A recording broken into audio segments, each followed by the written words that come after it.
Queridos amigos, que alegria mais uma vez pela nossa TV A Caminho da Luz, o programa Estudando as Obras de André Luiz, o livro Nosso Lar. Queridos amigos, hoje estaremos estudando o capítulo 7º. Se você estiver assistindo pela primeira vez, eu vou te pedir um favor, assista até o final e depois você vai na playlist da página da TV do YouTube, da TV A Caminho da Luz, e você começa desde o prefácio de Emmanuel, tem um prefácio de André Luiz, capítulo 1, 2, 3, 4, 5, 6, e você vai ver porque é uma sequência natural de como ele foi atendido numa zona umbralina, como é que ele chega no hospital. Então nós vemos como é que foi a recepção, é tudo muito bacana, é uma sequência, não é? Hoje nós vamos ver aqui explicações de Lísias. Mas antes de nós começarmos, tudo bem com você, André Luiz? Tudo bem, querido Sérgio, cumprimentamos carinhosamente os nossos ouvintes, os nossos telespectadores, os amigos e as amigas que acompanham, que divulgam e que formam a TV A Caminho da Luz, que é um braço do CEPAC, Centro Espírita Perdão, Amor e Caridade. Rogamos aos benfeitores amigos que nos intuam, que nos envolvam e que possamos ter a felicidade de sermos fiéis, fidedignos à mensagem proposta no vídeo de hoje. Sejam todos bem-vindos. O capítulo de hoje é o capítulo 7º, Explicações de Lísias. Vamos acompanhar. Repetiram-se as visitas periódicas de Clarencio e a atenção diária de Lísias. À medida que procurava habituar-me aos deveres novos, sensações de desafogo me aliviavam o coração. Diminuíram as dores e os impedimentos de locomoção fácil. Notava, porém, que há recordações mais fortes dos fenômenos físicos me voltavam à angústia, o receio do desconhecido, a mágoa da inadaptação. Apesar de tudo, encontrava mais segurança dentro de mim. Nós percebemos que é mais simples reencarnarmos do que desencarnarmos. Quando reencarnamos, o nosso perispírito diminui o seu tamanho perispirítico. Nós passamos pelo guante do véu do esquecimento. Quando nós desencarnamos, nós chegamos no mundo espiritual quando conscientes, como nós fôramos aqui na Terra. E como não nos preparamos adequadamente, nós percebemos que o assombro de André Luiz, que não era espírita e tampouco espiritualista, era um católico não praticante, por assim dizermos, nós vemos a luta que se faz para ele com esta nova realidade. Morri, mas não morri. Perdi a família, mas não perdi. Não tenho aquilo que tinha, mas continuo vivo. É um choque de realidade até para nós, os espíritas. Não vamos pensando que para nós vamos chegar do outro lado também e a adaptação vai ser simples. A diferença é que nós vamos lidar com mais naturalidade, mas o processo que ele passava, saudade, quem de nós não terá? A vontade de estar no antigo lar, a vontade de estar no centro espírita, a vontade de estarmos naqueles ágapes fraternais com a família, Natal, Dia das Mães, Dia dos Pais. Então são sensações que também levaremos conosco. Nós não podemos imaginar André Luiz com a cabeça de espírita. André Luiz não foi espírita.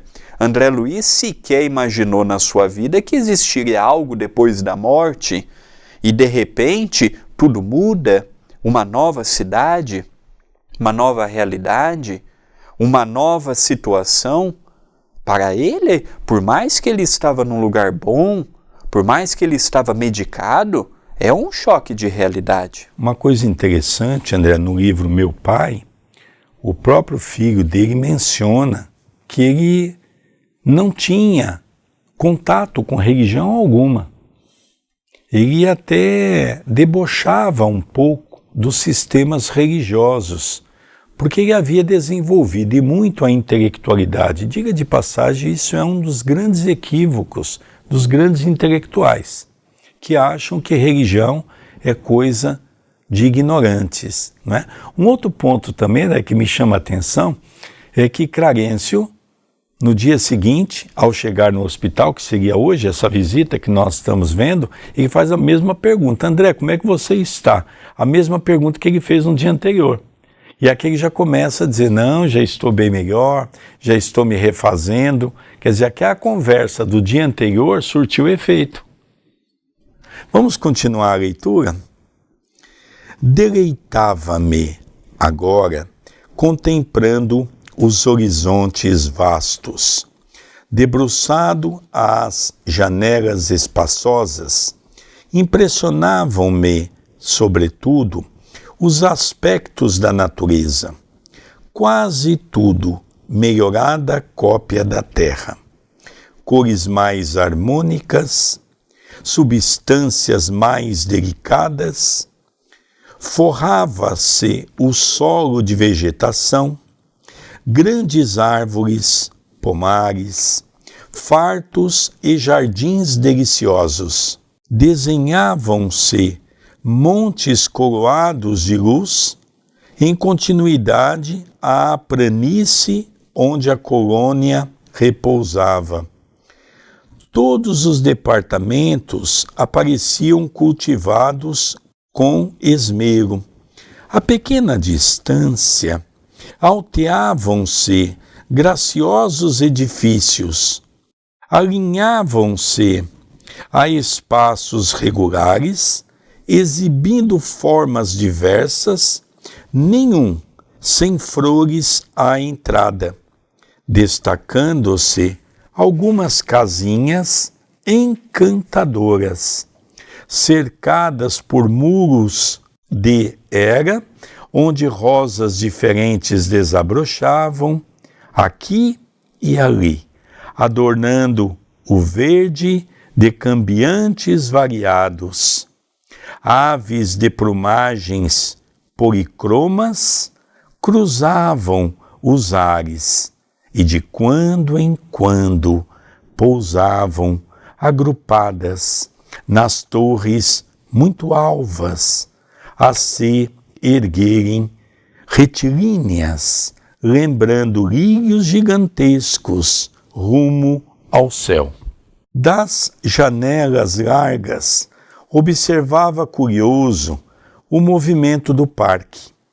Extremamente surpreendido, identificava animais domésticos entre as árvores frondosas, enfileiradas ao fundo. Essa descrição do espírito é uma descrição que nos faz remeter a um mundo melhorado. Quanto mais evoluído é a dimensão espiritual, mais próximo da beleza. Na década de 1940, nós não tínhamos esta real noção da importância, por exemplo, de cultivarmos os pomares, mantermos as árvores, mantermos uma qualidade no nosso ar. Aqui nós já vemos que tudo era ladeado por parques, por mata, as casas tinham as suas árvores na entrada. Hoje nós vemos o descaso com a natureza, o aquecimento global, o desmatamento. É uma tristeza o que nós temos visto no Brasil e no mundo. Aqui nós já vemos que é o oposto, o cuidado com a natureza, o cuidado com as ruas, com as calçadas, os prédios, todos eles vivaz. Falava aqui também dos animais, mas no mundo espiritual existem animais. Quanto mais evoluído é a dimensão, mais domesticados são os animais e menos peçonhentos são eles. Quanto mais adiantado, mais dóceis, mais amorosos, mais próximos de um despertar dos sentimentos, já que mesmo no mundo espiritual eles continuam pertencendo à classe animal sem a inteligência contínua, mas é uma descrição que enche os nossos olhos, ainda mais quem conhece a realidade do Rio de Janeiro, uma rua bonita do lado e do outro um morro, uma favela, de um lado um lugar paradisíaco, do outro lado pessoas disputando o gueto, o beco, tiros aqui, tiros acolá. Então nosso lar não é um esboço daqui não, nosso lar é uma realidade infinitamente diferente da realidade que nós encontramos aqui na Terra. É interessante, André. Eu gostaria também de pegar um viés diferente daquele que você comentou até agora e de continuar batendo naquela tecla que essa obra foi considerada uma obra de ficção porque André Luiz descreve nosso lar de uma maneira idêntica a uma condição aqui da Terra, onde, não conhecendo o mundo espiritual, nós começamos a criticar, porque nós temos aquela ideia de que o espírito passa uma parede, ele passa uma porta. Bom, vamos analisar um pouquinho dentro da dimensão que nós nos encontramos. Aqui, dentro do nosso recanto, que nós chamamos a crosta, é natural que um espírito consiga atravessar uma porta, uma janela, porque a condição perispiritual do espírito é diferente daquela constituição elaborada no campo da matéria. Mas quando nós estudamos nosso lar, nós vamos entender que é uma cidade onde o perispírito ele tem o seu corpo perispiritual, a dimensão exata das condições que foi projetado nosso lar. Então, ou seja, em nosso lar, os espíritos vivem como se estivesse vivendo aqui na crosta diante do corpo físico. Então André Luiz descreve que ele estava vendo pela janela, ou seja, tem uma janela, ele estava num quarto, tem uma cama, tem poltronas, ele se levanta, ele caminha e ele olha a beleza incomensurável daquela planície onde se encontra nosso lar, ele começa a ver os prédios, o jardim, o que lhe chama a atenção, a beleza das flores com cores mais realçantes do que aquelas que nós tínhamos aqui. Ele percebe as árvores frutíferas. Ele começa a perceber animais domésticos. Então nós estamos percebendo que isso não é novidade. Allan Kardec, nas revistas espíritas, já menciona tudo isso.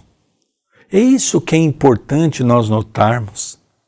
Quando nós conhecemos a obra de Allan Kardec, eu começo a entender André Luiz.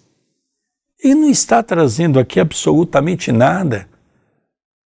Não só que no primeiro ano das revistas espíritas, em março, ele traz uma descrição de Júpiter, que é um planeta diferente do nosso, descrevendo as casas, a maneira que eles vivem. Então nós começamos a entender agora que de Kardec para cá, tudo que nós estamos vendo está em plena sintonia com essa verdade. Vamos continuar a leitura. Nas minhas lutas introspectivas, perdia-me em indagações de toda sorte. Não conseguia atinar com a multiplicidade de formas análogas às do planeta, considerando a circunstância de me encontrar numa esfera propriamente espiritual. Lísias, o companheiro amável de todos os dias, não regateava explicações. A morte do corpo não conduz o homem as situações miraculosas. Dizia: todo processo evolutivo implica gradação. Há regiões múltiplas para os desencarnados, como existem planos inúmeros e surpreendentes para as criaturas envolvidas de carne terrestre, almas e sentimentos, formas e coisas, obedecem a princípios de desenvolvimento natural e hierarquia justa. É muito bonito esta descrição do espírito amigo. Primeiro que André Luiz ele estava aos poucos compreendendo, aceitando, entendendo toda aquela modificação, estava passando por um processo natural de identidade, vendo em si próprio agora novos rumos, o que fazer, como passar por aquela situação, como continuar sua jornada evolutiva. Aqui nós estamos percebendo que os dias e os meses estão passando e ele está na cidade, na parte hospitalar daquela cidade. Nós analisamos sempre que está passando por um processo de recuperação. E ali, sempre que André Luiz podia perguntar, indagar, Lísias ele nunca se fez de rogado nas suas explicações. E ele dizia sempre que o mundo espiritual ele é muito vasto. Se nós acreditamos que a Terra é um planeta imenso, como de fato é, que o planeta a nível espiritual tinha uma proporção ainda maior. Quanto mais elevada a dimensão, maior a sua constituição perispiritual. Quanto mais evoluído, mais desenvolvido, mais tecnologia, mais novidades, e que havia muitas coisas que André Luiz havia visto até aquele momento que ele não conseguia descrever, porque não tinha palavras, não havia exemplos. Se o que ele falou já nos chamou muito a atenção, como por exemplo em capítulos anteriores ele falou a respeito daquela tela cristalina, imagina se ele contasse tudo mais que ele viu. Seria um assombro muito maior do que já foi na sua época. Dando continuidade, preocupava-me, todavia, permanecer ali, num parque de saúde, havia muitas semanas, sem a visita sequer de um conhecido do mundo. Afinal, não fora eu a única pessoa do meu círculo a decifrar o enigma da sepultura. Meus pais me haviam antecipado na grande jornada. Amigos vários, noutro tempo, me haviam precedido, porque então não apareciam naquele quarto de enfermidade espiritual para conforto do meu coração dolorido? Bastariam alguns momentos de consolação. É importante nós dizermos que André Luiz, na condição de Carlos Chagas, ele ficou órfão por parte de pai muito cedo. E a descrição que nós colhemos aqui, no livro Meu Pai, não cita muito sobre o pai de Carlos Chagas. Então nós não sabemos se a condição é real ou se André Luiz está narrando de algum outro parente próximo que ele atendia como pai, um tio, um membro da família, ou se foi necessário criar este enredo. Então isso é uma informação importante, porque como é um livro truncado, nós temos que ler, ser fiéis à leitura, comentarmos em cima da leitura, mas trazendo também esta outra realidade. Ele faz a citação do pai, logicamente pensando na mãe, pensando em tios que haviam desencarnado, nos avós. Então ele faz essa cronologia. Se tantos desencarnaram, se tantos morreram antes de mim, e a vida prossegue, por que nenhum deles veio me visitar? Então essa é a indagação que ele faz e é muito interessante isso. Ele começa a sentir aquela saudade, ele começa a sentir a necessidade daquele abraço, de alguém mais perto. Ele estava sendo acariciado por Lísias, por Clarencio, de vez em quando visitava o médico Henrique de Luna, mas ele sentia falta de uma pessoa do seu convívio. Vamos acompanhar a leitura. Um dia não pude conter-me e perguntei ao solícito visitador: meu caro Lísias, acha possível aqui o encontro com aqueles que nos antecederam na morte do corpo físico? Como não? Pensa que está esquecido? Sim, por que não me visitam? Na terra, sempre contei com a abnegação maternal, minha mãe, entretanto, até agora, não deu sinal de vida. Meu pai, igualmente, fez a grande viagem 3 anos antes do meu trespasse. Então aqui, André, ele começa a citar, não é? Cadê a sua mãe? Cadê o seu pai? Porque na Terra nós temos, por mais que nós fiquemos distanciados, por morarmos em regiões diferentes, distantes, sempre que nós podemos, nós fazemos aquela visita habitual, aquele reencontro familiar é sempre acompanhado de uma festividade, não é? André Luiz não havia ainda tirado de si esses reencontros, não é? A importância desses encontros familiares no campo da festividade. Ele ainda está sentindo essa falta. E ele pergunta: cadê a minha mãe? Cadê o meu pai? Que se foram antes de mim. Então nós começamos a perceber que agora Lísias vai dar a ele a explicação de tudo isso. Vamos acompanhar. Pois note, esclareceu Lísias, sua mãe o tem ajudado dia e noite, desde a crise que antecipou sua vinda. Quando se acamou para abandonar o casulo terrestre, duplicou-se o interesse maternal a seu respeito. Talvez não saiba ainda que sua permanência nas esferas inferiores durou mais de 8 anos consecutivos. Ela jamais desanimou. Intercedeu muitas vezes em nosso lar a seu favor. Rogou os bons ofícios de Clarencio, que começou a visitá-lo frequentemente, até que o médico da terra, vaidoso, se afastasse um tanto a fim de surgir o Filho dos Céus. Compreendeu? Aqui uma outra informação também para entendermos a cronologia do tempo.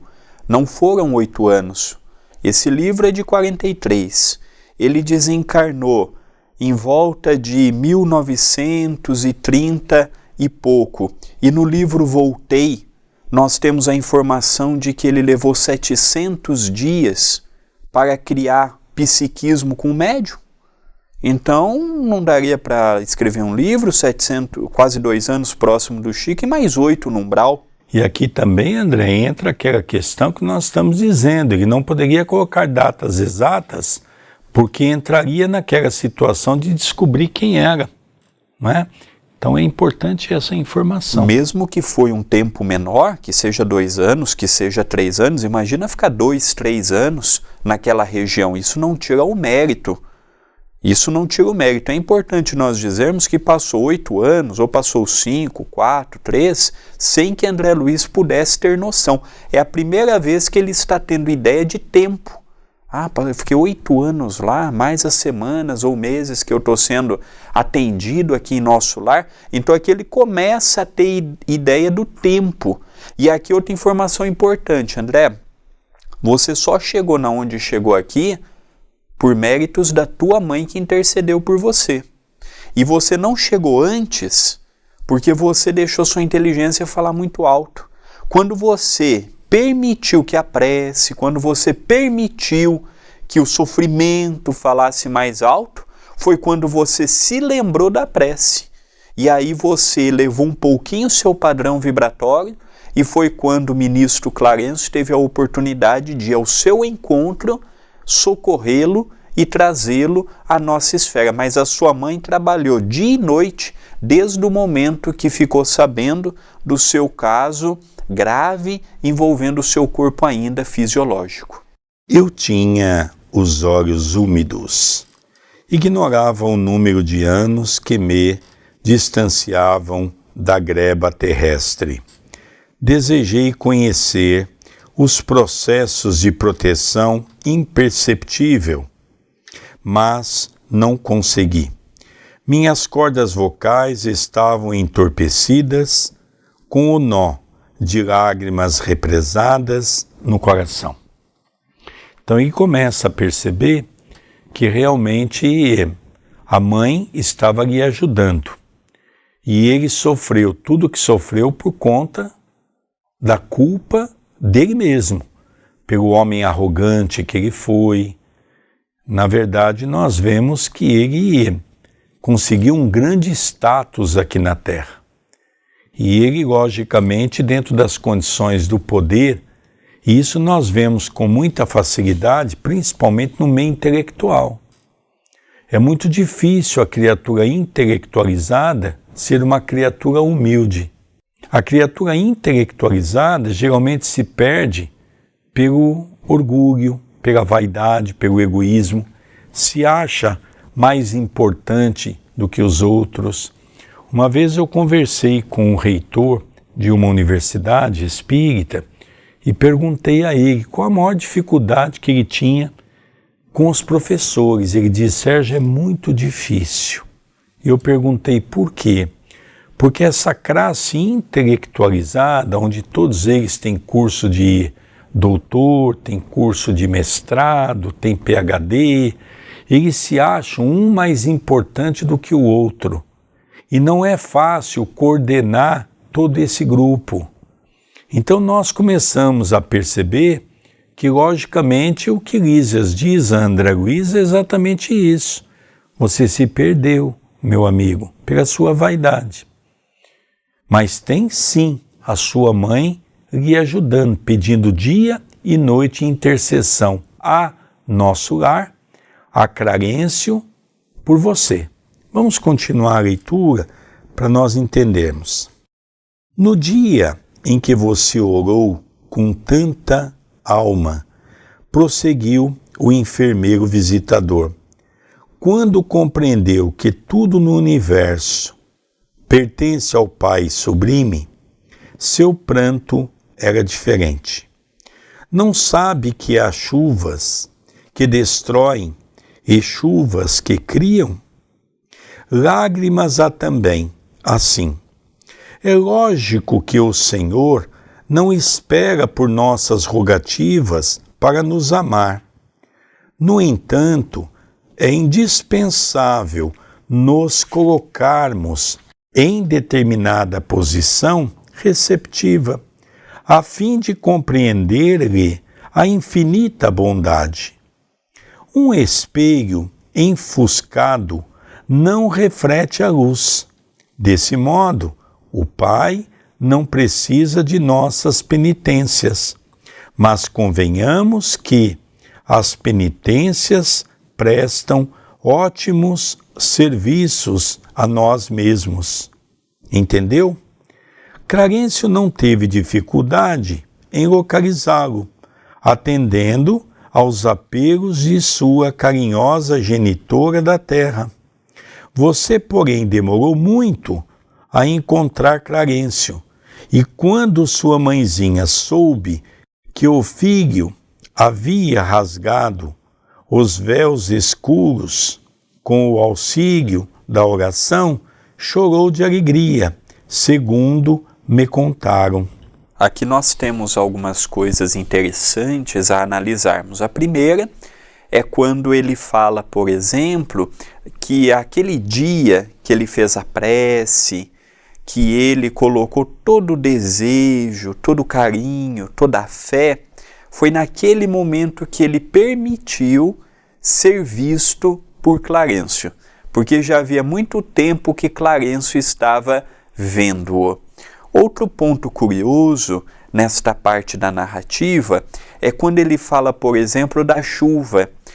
fazendo uma conotação e uma associação às lágrimas que derramamos. Existem chuvas que vêm para destruir e existem chuvas que vêm para criar, para a manutenção da própria natureza. Há lágrimas de revolta, lágrimas de rancor, lágrimas de ódio, como existem lágrimas de arrependimento, lágrimas de felicidade, lágrimas de entendimento. É que é um outro ponto que eu achei muito interessante, é o modo que as lágrimas vêm, surgem, trazendo e carregando uma condição de espírito. Ele diz também que André Luiz levou muito tempo para que pudesse chegar nesse momento, que se ele tivesse se resignado, tido uma atitude um pouco mais de humildade a um tempo anterior, ele teria sido auxiliado num tempo menor e que dependia apenas dele esse momento de parar um pouco de pensar como quem estava ainda encarnado e pensar um pouco mais com fraternidade.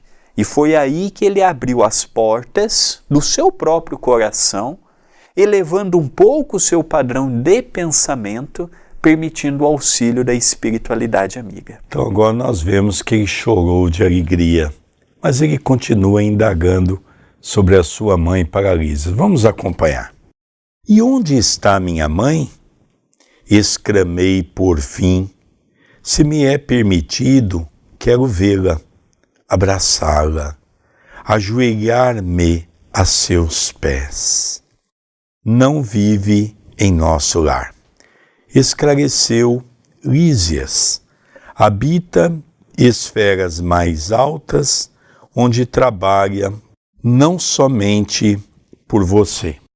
Aqui, quando diz esfera mais alta, pode ser qualquer uma acima do umbral médio, do umbral fino. Aqui ela pode estar na região da ciência, da arte, da cultura, da filosofia. Pode estar em regiões ainda mais evoluídas.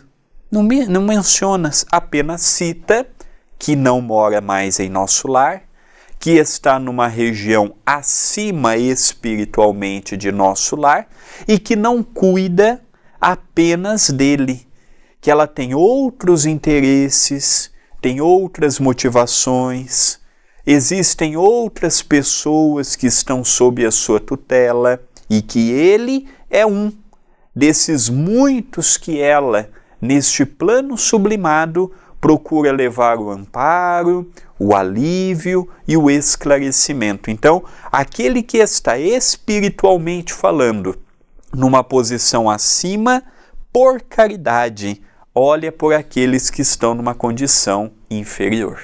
Observando meu desapontamento, acrescentou fraterno: virá vê-lo, por certo, antes mesmo do que pensamos.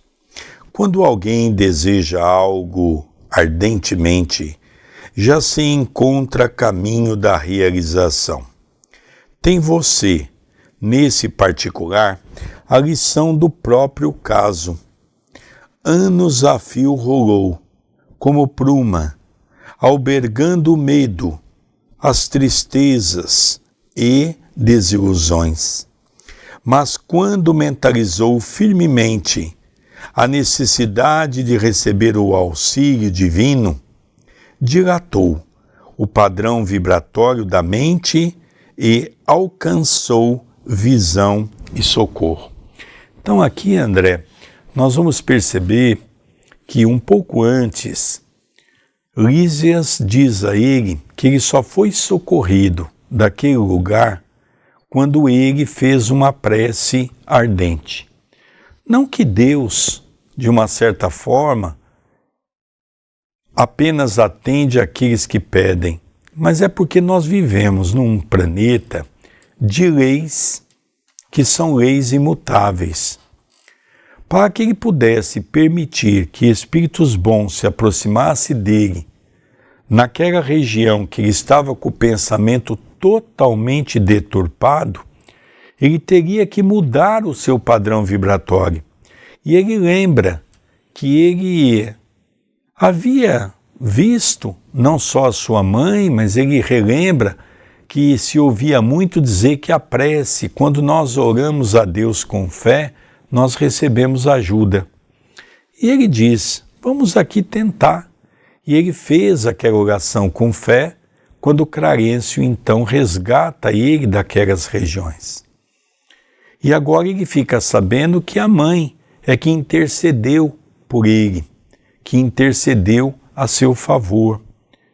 Então ele fica saudoso, ele queria ver a mãe. Então ele pergunta, mas a minha mãe não vai me ver? Vai. Agora, mais rápido do que você pensa. E ele pergunta, por quê? Porque você agora está tendo uma vontade ardente. Veja, é o pensamento. O nosso pensamento tem vida, o nosso pensamento é força, o nosso pensamento, segundo o próprio André Luiz, ele tem cor, ele tem cheiro. Então nós começamos a perceber que é isso que Lísias começa a mostrar a ele. Você vai ver muito mais rápido do que você imagina, porque você quer, você deseja, e você então vai receber esse auxílio. Dando continuidade, óleos brilhantes. Encorajado pelo esclarecimento recebido, exclamei resoluto. Desejarei então, com todas as minhas forças, ela virá, ela virá. Lísias sorriu com inteligência e, como quem previne, generoso afirmou ao despedir-se. Convém não esquecer, contudo, que a realização nobre exige 3 requisitos fundamentais, a saber, primeiro, desejar. Segundo, saber desejar. E terceiro, merecer. Ou, por outros termos, vontade ativa, trabalho persistente e merecimento justo. Então aqui nós aprendemos que isso não serve apenas para André Luiz, mas serve para qualquer pessoa que deseja algo. Sabermos o que realmente queremos, sabermos desejar, sabermos pedir e merecermos o que pedimos, o que desejamos. Então não basta simplesmente eu desejo, eu gostaria, eu quero. Aqui Lísias deixa uma lição para André Luiz e também para nós, mostrando que muitas coisas que nós desejamos não é ainda importante para a nossa evolução. Quando ele diz no segundo item, saber desejar é o problema. Eu desejo. Mas por que eu desejo? É uma necessidade fisiológica? É uma necessidade de aparência? É uma necessidade social? É uma necessidade de prestígio pessoal? Saber desejar que é o problema. Desejávamos até pouco tempo atrás com a cabeça exclusiva da matéria. Hoje o Espiritismo nos ensina a desejarmos em espírito e verdade. É aí que eu vejo o grande problema. É aí que eu vejo os grandes conflitos, como dizia Jesus. Dai a César o que é de César e a Deus o que é de Deus. O que desejamos? Antigamente, o nosso desejo era quase que exclusivo em torno do mundo. Hoje nós já compreendemos que o mundo é a felicidade do dia a dia, mas que existe algo a mais do que o mundo. E levaremos as nossas reais conquistas para o além-túmulo. É interessante, André, muitos podem aqui estar dizendo, Sérgio, mas eu desejo ter um avião, eu desejo ter um navio, né? Mas é uma sequência. Desejar é uma coisa. Saber desejar, ou seja, isso será importante a você ou não. E o terceiro, que talvez é o desanimador, é se você tem merecimento para isso ou não, que é aqui que as coisas se complicam um pouco, não é? Então, se nós olharmos por um lado da matéria, nós vamos ver que as coisas é muito complicada. ele traz isso no âmbito espiritual. Então você aqui tem que desejar, saber desejar e merecer, através da fé, da prece, da renúncia. Olha que coisa interessante. E ele encerra a mensagem dizendo: o visitador ganhou a porta de saída, sorridente, enquanto eu me detinha silencioso, a meditar no extenso programa formulado em tão poucas palavras. Logicamente, na condição de um grande intelectual, de um cientista, ele começou a analisar a profundidade daqueles 3 itens que havia sido colocado para ele, para que ele pudesse fazer, dentro de um processo científico, dentro da sua reformulação, como é que ele poderia colocar esses 3 objetivos em sua maneira de ser. Eu desejo ver a minha mãe. Então nós vemos aqui que é o primeiro, eu desejo. O segundo, que é uma coisa muito importante, saber desejar. Mas por que eu quero ver ela? Eu quero um abraço, eu quero um apoio, eu quero um carinho, né? E o terceiro, eu vou fazer-me merecedor para que ela esteja comigo.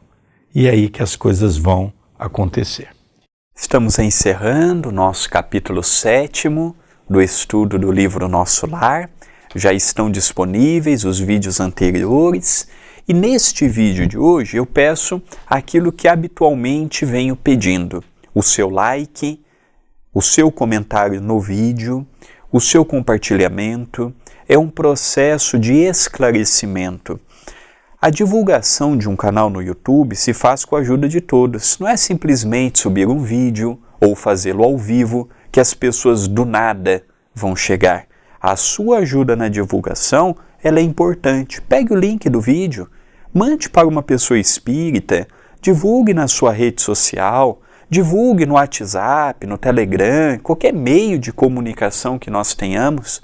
É assim que o vídeo vai chegar a outros corações, já que Emmanuel disse que a maior caridade que podemos fazer pelo Espiritismo é a sua divulgação.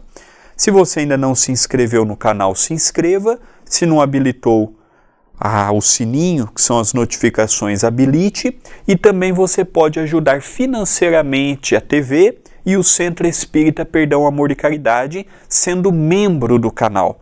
Você se torna membro, escolhe o plano que você pode, é uma plataforma do próprio Google, você escolhe o tempo que você quer permanecer ajudando e a sua renda é destinada para as atividades. Criei há poucos meses atrás o blog e você pode visitar com matérias semanais, andreluizvilar.com. Você pode ver no tablet, no celular, para os amigos em Portugal, telemóvel, como você pode ver também no seu computador. E mande mensagem para mim, para o nosso querido Sérgio. O WhatsApp é 19 997 78 2794 ou pelo canal no Telegram, Divulgando Espiritismo. Queridos amigos, nós vamos encerrando mais esse programa, que é o programa Estudando as Obras de André Luiz, o livro Nosso Lar. Relembrando que você que assistiu pela primeira vez esse capítulo, é importante que você vá na playlist da TV A Caminho da Luz, do YouTube, e que você assista desde o prefácio, que você vai acompanhar passo a passo essa obra. Um beijo no seu coração, agradecemos aos nossos telespectadores da TV A Caminho da Luz, a nossa gratidão pelas mensagens que nós temos recebido e até o próximo programa. Até o próximo programa.